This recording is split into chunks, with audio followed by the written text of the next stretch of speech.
Hello, everybody. Welcome to another incredible show. This month, I have Simon Bowen, who is seriously a Renaissance man. What do you say? The Renaissance of wisdom, he calls himself. Can you imagine if you actually could say that about yourself?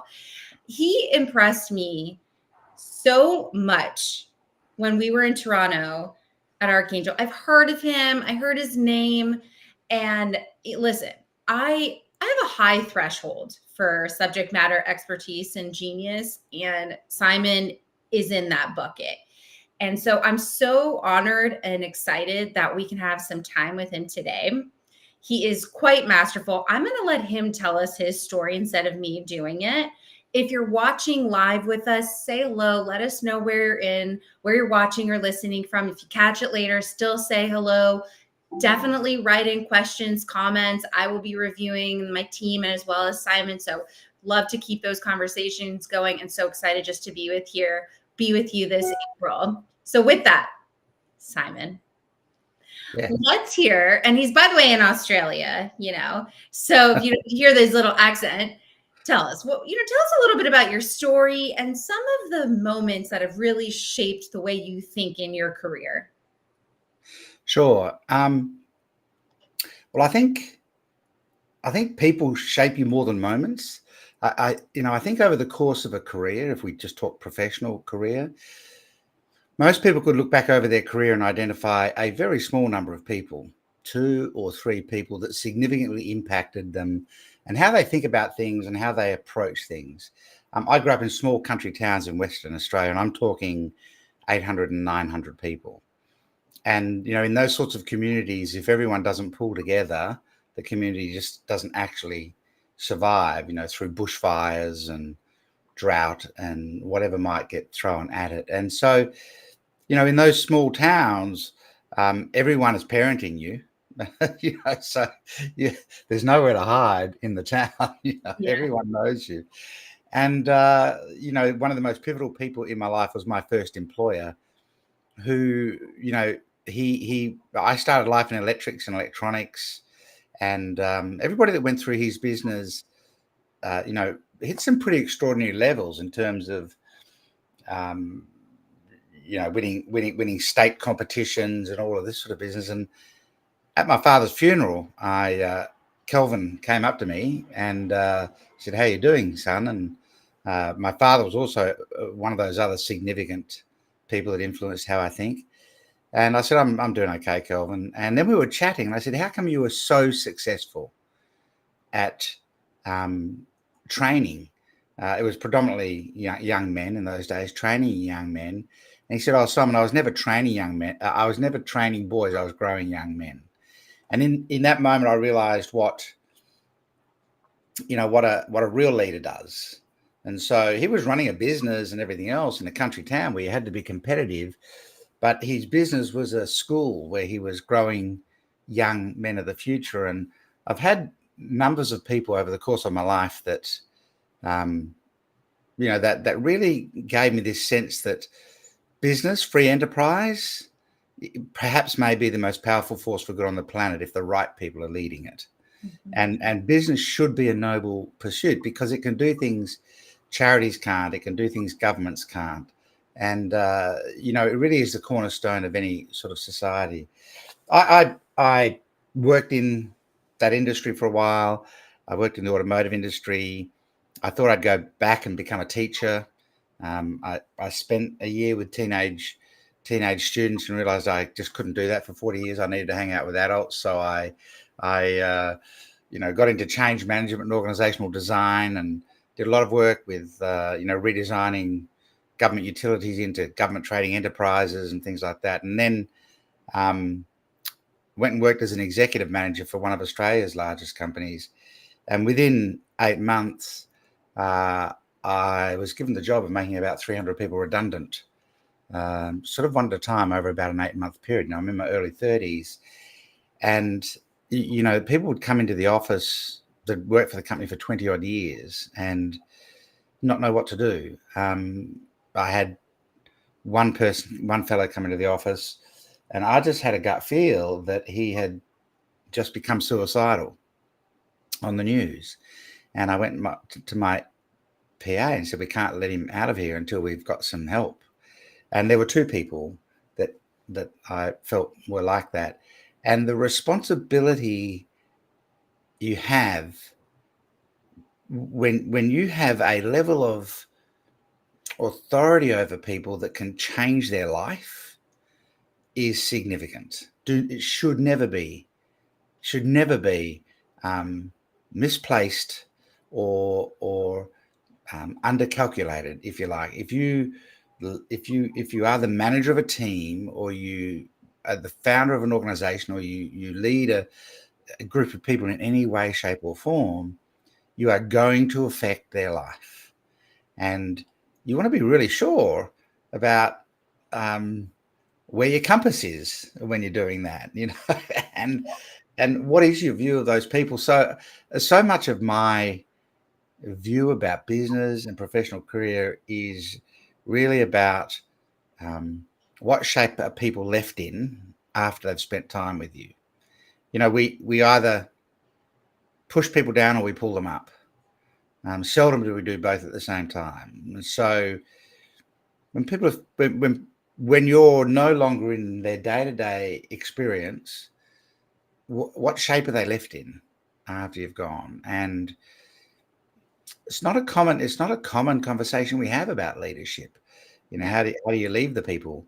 We so often focus on the objectives or the outcomes and things like that. But I guess I grew up with country values, and they play out in what we do on a global basis now. Yeah. So in your journey, what drew you to this idea of these mental models, which is what your company has done for the biggest brands out there? What is it? What are these mental models? Why do you use it? Why is it so impactful with organizations? Sure. Well, the human brain's an interesting thing. I mean, when I thought I'd go and study education, I was moving away from electronics and electrics into human behavior and psychology. And the human brain can only make sense of what it can picture. And so if I said to you, tell me about your primary school, you wouldn't start listing off a bunch of criteria. Oh, it was a grey building, blah, blah. You would get a picture in your head. It's called imagination, image. And so the human brain, 83% of what we bring in from the world around us comes through the optic nerve. 55% of the brain's reflex reactions attached to the optic nerve. An animal will hear a noise and get on alert, but when it sees the danger, that's when it freezes, fights, or runs away.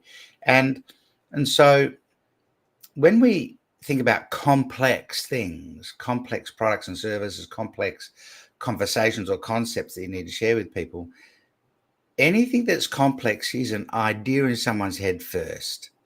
And you can't bridge from that to shape somebody else's thinking without addressing the middle bit. And the middle bit is, when does that idea first enter the real world so that this other person can accommodate it, right? Most complex things, the metaphysics of it is that most complex things, at least that humans have created, enter the real world as a drawing on paper or on CAD or on a computer first. Everything you and I are sitting in front of, in terms of all the technology we're using, had become a drawing before they became reality. And so when you draw people in. When you create a mental model and then draw it, and I added choreography to it. I used, stage magic and comedy as a communication art form, creating a pathway and then a punchline where in an instant you flip the paradigm to these models. So in electrics and electronics, you can't design anything or diagnose anything without a circuit diagram. So my whole early career was spent, here's a problem, something's not working, but it's electrics, you can't see it moving. And so you go through a circuit diagram to understand what's happening, then you can diagnose and repair or design and build. And so, and in the country, if my father said, go out to your uncle's farm he would draw a map in the ground with a stick, right? Mhm. And you would kind of commit the map to memory, and away you go. And as you're driving to the farm, you're following that image of the map in your head. Humans hear communication so much more effectively when we actually see the communication. Mhm, mhm. And then if you're drawing for people, you draw them in. Little children draw pictures for their parents, Right. and they're usually pretty bad, Yeah. right? They're not great, but the parents go, "That's amazing, you're a genius," and they frame it and they put it on the wall or whatever. So we have a great emotional attachment to drawing. The oldest recorded human language is cave art. So we record things visually, not in words, but in imagery. And so if you take a really powerful visual or mental model that explains a complex product or service, I'll give you a really quick example. If you share screens for me, please, and then I'll draw for people. If I was talking to you, Rachel, and I wanted you to sort of make a decision sooner rather than later about something, I could talk to you about only available while the offer lasts, or only available while I'm here or while we're on the call or whatever. Or I could actually simply say to you, Rachel, as we sit here today and we think about where you're going to be in the future, people say you can't predict the future, but I actually can. I know that there are two futures ahead of you. There's this green zone of real success for you, or this red zone of crisis. And people imagine the pathway between where they are today and the future is a straight line, but it's not. Time compounds everything. So the line down to crisis is a curve. It compounds away from you. And that happens if you just drift. And what is drift? Oh, if you don't make a decision, if you don't take action, that's drift. And the line up towards success is a curve that compounds upwards. And what is that? What caused the compounding? Make a decision and take action. And the longer this goes on, the further apart those lines get. And you reach a point where you can't actually jump the gap. And so right now, you're as close to that green line as you're ever going to be. And what I most want for you is for you to be solidly on that green line, for you to know it. And we know we can help you get onto that green line in terms of you outthinking, outselling, and outserving the marketplace. And then I want you to be able to kind of go through the gateways up that line and stay there, and not behave your way off or drift off the green line. And we know that we can help you do that as well. See, the urgency, Rachel, is not mine.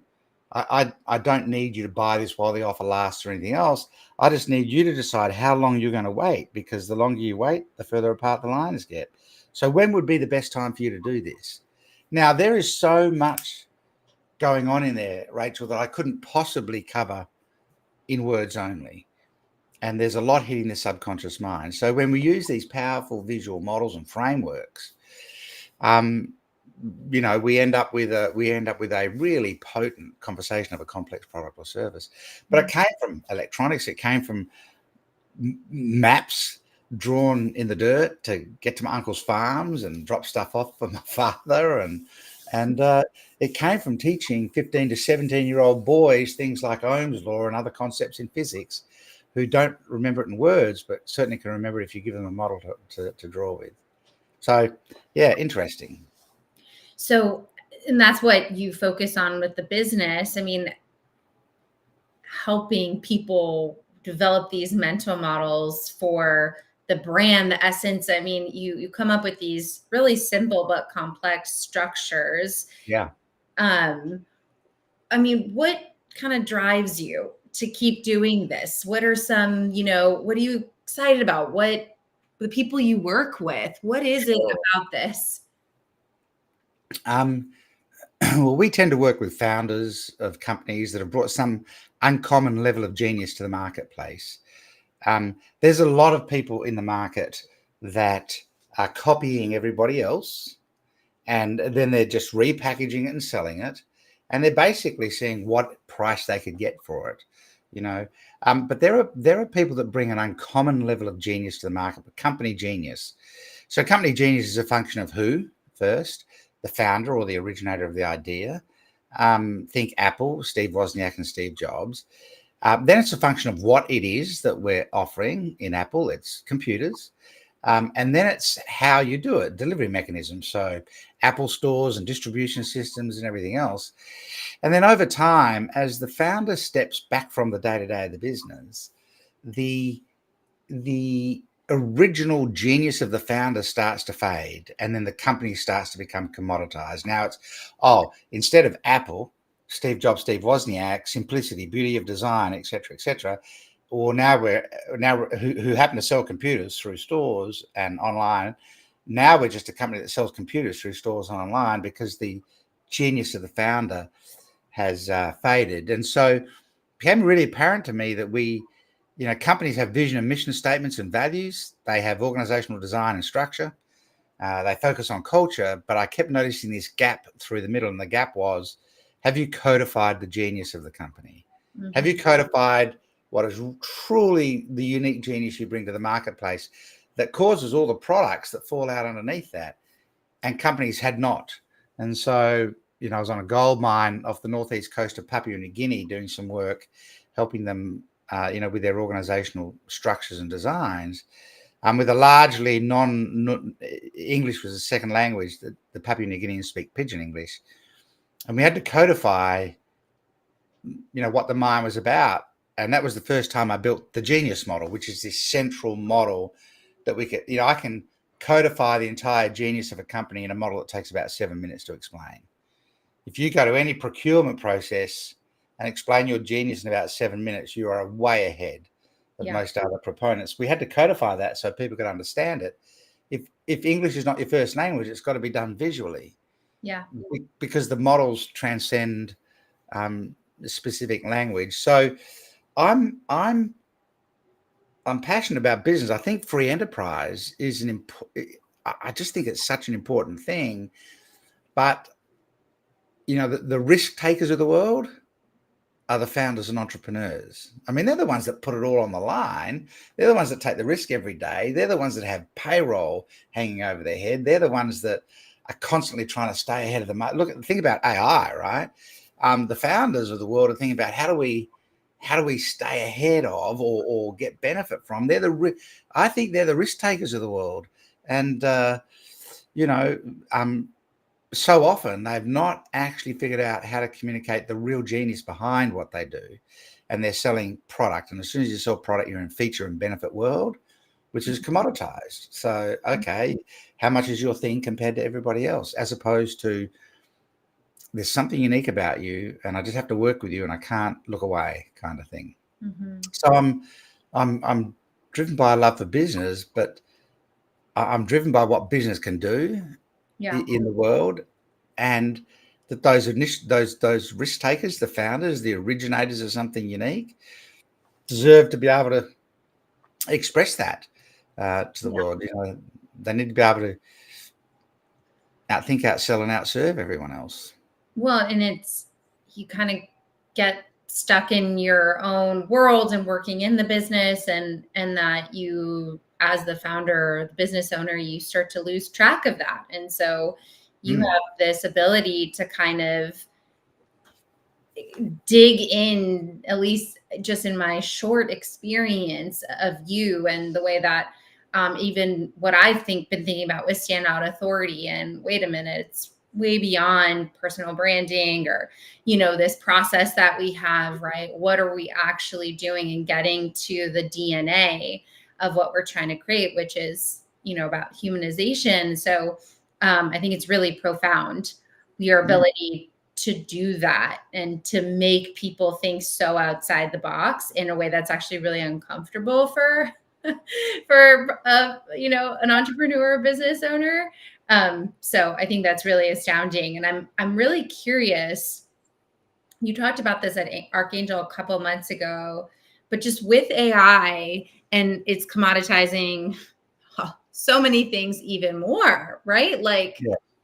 So many things that maybe we were selling or productizing are now for sure gone. And can you talk a little bit about where your head's at there? Yeah, it's useful to, if you wouldn't mind sharing the screen again, it's useful to think about all technology, not just AI, as a line. And so if we talk about the tech line, and what technology does is just reduce things that humans do. So, the industrial age was a technology line, and it got rid of manual labor and turned people into, and it tipped people into Taylorism, which was everyone does one part of a whole thing, but they do it over and over and again and get better at it. And we use mechanization and everything else. But if we think about a bunch of things like conscience, are you going to do the right thing? Context, understanding the bigger picture, connection, compassion, concepts, communication, constructs, content, and so on. These are all things that humans have always done, right? But if we think about I'll move them over a bit. If we think about the tech line, and in this instance, it's AI. Before that tech line existed, all of that was human work. Yeah. But as AI came in, the first thing it wiped out was content. And so if you're a copywriter, your world changed. If you're a lawyer writing contracts, your world changed. Anything that was just content, your world changed. But constructs still existed, right? But then AI agents came to the table, and now they can put pieces together and create constructs around the content, and that disappeared. And then we would have thought communication was a pretty safe human bet, but it's not, because we've got, Delphi creating an AI version of me, for example, that people can talk to, and it's not me at all. And so communication got wiped out. Concepts were the realm of humans, but now, the tools are getting so good, they're actually creating concepts of their own. The big debate, of course, is, let's park the existential crisis. Is this the greatest advancement in human history or the greatest threat to human history?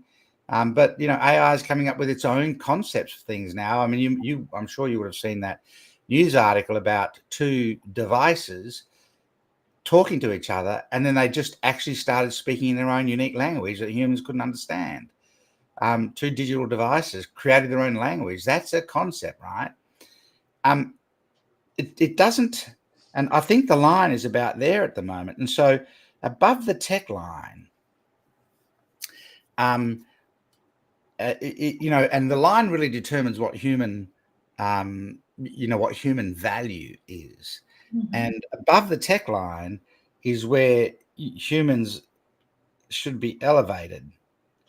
And what we tend to see below the tech line is they get replaced. And there's no point.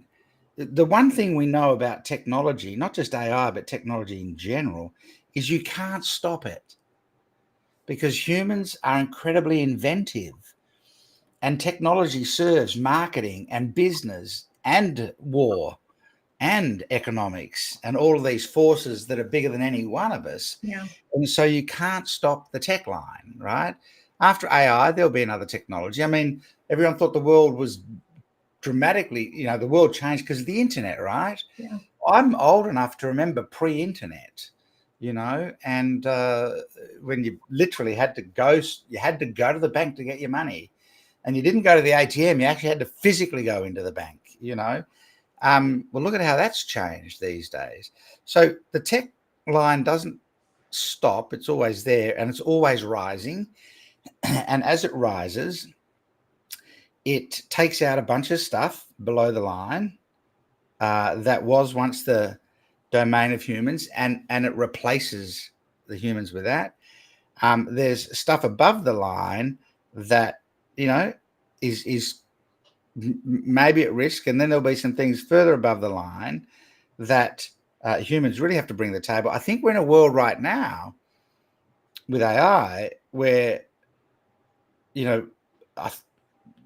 I think that's gone. The stuff below the line has gone, quite frankly. It just really has. We need to be having some really serious conversations about the conscience of use, and the context of use of this stuff. But what does it mean in business? Your products or services below this line, I'll do it in a different color. Your products or services below this line need to use AI. You must use AI to be competitive. And that generally means drive down your cost of delivery for what you do compared to everybody else. You must use AI to be competitive for everything below the line. So if you're not using AI in some way, to help with your marketing, with your funnels, with your systems, you will just disappear, right? But then you need to be willing to look above the line and understand context and conscience. Like, who are we going to show up as? When people meet us, do they know that we're a high integrity, high value organization that cares deeply about humans? People still want to deal with people. People only care about the future if it includes us. Yeah, we don't really care about the planet, I don't think. We care about the planet so long as it includes us on the planet. Yeah. But planet Earth has had 5 major extinction events, at least over the hundreds of billions of years. It heals itself, but we might not be here, right? So as we think about who are we going to be as we show up in the marketplace, so I think more than ever, companies can add value to their marketing by making a really conscious choice about who they're going to be. And you'll get found out if you're just trying to pretend on that stuff. You'll get found out with social media, online platforms. I speak at conferences and people are Googling me while I'm on stage speaking. But you'll get found out really quickly, right? So who are you going to be? That means, be a good human being. And then context, how do you stay ahead of the market through invention and creativity? So, you need to be constantly looking towards what's the next biggest problem we can solve. With our genius. So the genius model is this Venn diagram with 9 segments around the outside. So with the genius we have as a company, what's the next big problem we can solve? How are we connecting with people? Now, these things might start to go. We're already seeing people having conversations with chat because they're lonely. Yeah. And chat's proving to be quite compassionate. Yeah. Right? And I read an article, somebody said, I've been chatting to chat every night and I get some of the most intelligent, conversations with chat that I've had compared to humans. So we need to constantly looking up. If you just have a picture in your mind of the technology line and AI, imagine that line is always going up. You can try and fight it and say it's not right, it's going to wipe out jobs, or you figure out where the next opportunity for value is going to sit. Now, there is going to be a cost. There always is, but there's been a cost every time we've had a major technological advancement. The internet created a cost. Part of the cost of the internet has been retail. Yeah. That's been a cost of internet. So if we don't want technology, everything can stay the same, but you can't stop the tech line. We keep inventing new stuff. But I would encourage people to think about that line continues to rise, and it's doing it at a real pace right now. Go right to the top and anchor yourself there, because the higher you can operate up here, the more of this you can cover. But if you're here at the moment and you're just trying to figure out how to get to there and figure out how to get to there, the line will beat you. Does that make some sense? It does. It makes a lot of sense. And it's not just something that it's going to happen overnight and you're going to know what the heck you're doing, I think that's where your mental models, are kind of nearing the end of our interview, but I'm curious. So if you're watching today and you're thinking like I am, like, how do I stay at that top? Right. And we're thinking about a lot of stuff with standout authority. How would you support other people? What is the best thing to do? Well, I think 2 of the most important systems in any business are the system for thinking and the system for influence. specifically, a business is only as good as the idea on which it's built. And you said it before, founders and owners get caught in the day-to-day of the business, and they're not creating time to think deeply about what they do, nor do they have the mechanisms for engaging their team in thinking deeply about what they do. So the first purpose we put the visual models toward is this deep and profound thinking inside the business. We've forgotten how to think at a profound level. We've lost the art of real discovery, and that's because all pause has been removed from the world. Newton saw the apple fall from the tree because he was sitting there taking a moment, right? But had he had a phone in front of him scrolling, he wouldn't have seen the apple fall from the tree. So all pause has been removed from the world. So where is the deep and profound thinking happening? And if people sort of evaluate their week, when was the last time they thought really deeply about the unique genius they bring to the marketplace? And then how do you involve your team in that? Now, as soon as you unpack your thinking into a model, your team can become a part of the thinking process. So most of our clients, so fundamentally, we work with clients to, first of all, build a genius model to codify the genius of their business. And then we build a suite of models that they can use to market and sell with. The futures model I showed you is a model we teach people to use to close deals in a very specific way. But the most common bit of feedback we get from people that work with us is my head hurts, but in a good way. We've never done this depth of thinking about what we do before. Now, as people turn to AI to do things like write books and come up with concepts and things, what is the depth of thinking really, going to look like? And so, our goal actually is to get people to think more deeply, more profoundly about what they do. Like, really, how does this impact? And what's the biggest problem you can solve? And then the second thing is the system for influence. The ability to influence people to make choices in your favor, customers to buy from you, staff to work hard, suppliers to serve you, banks to fund you, regulators to give you authority to operate. And the models become a natural tool for communication. It's not the person with the best solution that wins in any market. It's the person that communicates the best that wins in any market. The parents that parent the best are the ones that communicate the best. The teachers that have the greatest student outcomes are the ones that communicate the best. Communication is the superpower, right? But we're handing a lot of that over to AI. Right. And so, if you have really deliberate mechanisms for communication, like a model, it's a technology of its own, right? And I'm actually encouraging people these days to almost go back to the board and think really deeply and profoundly about what you do. You and I had a chat. I can remember it really vividly. Rachel was standing in the middle of the room and in Toronto, and we're talking about what you do. And it was that push process of, yeah, that's nice, but it's not grabbing me yet. It's not deep enough. Go a bit harder. That's a really difficult thing to do, but it's actually, as the AI line rises, go deeper, folks, into what you do. Be more profound about what you do. How does this really actually impact? And don't do it for marketing terms. Actually get real about it. And basically go to the top of that line. Go to the top and be one of the people that elevates rather than gets replaced. And I have to say, your push on me was so helpful. And one of the things that, as it was going in my brain, I said, as I was talking to you, I said, well, we really press the edge. And you said, that's something. You have something there.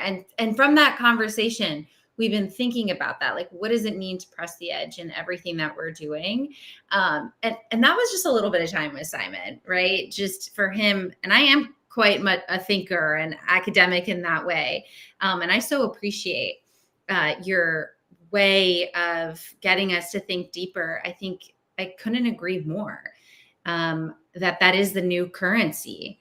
And even on your, communication, yes, being wiped out, but the AI is not going to have this conversation right here. No. The AI can write the whole script for me, all the questions, but at the end of the day, we're sitting here together and I need to know how to communicate. And so those skills are going to become even more important. So I really appreciate you, Simon. People, if you're not following him and you haven't checked out mentalmodels.com, all of these, please, please, please, please. He is so incredibly smart and a thinker, which I appreciate. Thank you so much, Simon. Is there anything else you want to add? Any final takeaway or where they can keep in touch with you? Well, they can go to modelsmethod.com. I do a 20-minute teaching every month. I turn on Zoom, I get a 20-minute countdown timer running, and I just go hard for 20 minutes. And it's probably the most popular thing we do. So people can subscribe to that. They'll get a notification. They'll get a workbook for the 20-minute teaching and everything. It's probably the best place to come. And I'll give you a link, Rachel, perhaps that we can share with people. I think I coined this term bias safety quite a few years ago. And if free enterprise is one of the most powerful forces for good on the planet, then selling should be the most noble thing we do. And often it's seen as manipulative, and often it is manipulative, but selling should be the most noble thing we do. And everybody that buys from you should experience buyer safety, meaning they feel safer with you at every step of the process than they would with anyone else. Mm-hmm. And so I have a whole teaching around buyer safety, and I'd love to gift that to people and give you the link. They can look at the 5 stages of buyer safety. There's a couple of little training videos there, and the buyer safety checklist. It'll be an interesting thing for people to do, to go through their sales sequence and their sales methodology and evaluate it in terms of, does the buyer feel safer with you through every interaction, or do they feel less safe with you? That by itself will change the business, and safety is a human thing. Yeah. AI isn't going to make your customers feel safer. Yeah. But many times not, they feel less safe. Absolutely. I mean, I'm having clients, especially from a corporate side, they're having me turn off all AI, any assistant. I mean, we have to go note taking, nothing gets to record, none of that. These are people in tech at the Fortune, 100 Fortune. So to your point, it is a really, really important currency. Yeah, absolutely. Humans make humans safe, right? Yeah. So I'd love to share that with you, and but they can go to modelsmethod.com. There's a whole bunch of content there. They can binge, see some of the models, and then join us on the 20-minute teaching. Awesome. Thank you so much, Simon. Everybody, thank you so much for watching, listening, and please reach out to Simon. Go to the website. We'll have that in the comments. And I hope you have a great rest of your April. Spring is here, at least in North America side of the world. So I will see you back next month. Please keep in touch. DM me if any questions that y'all have. Thanks again, Simon. Have a great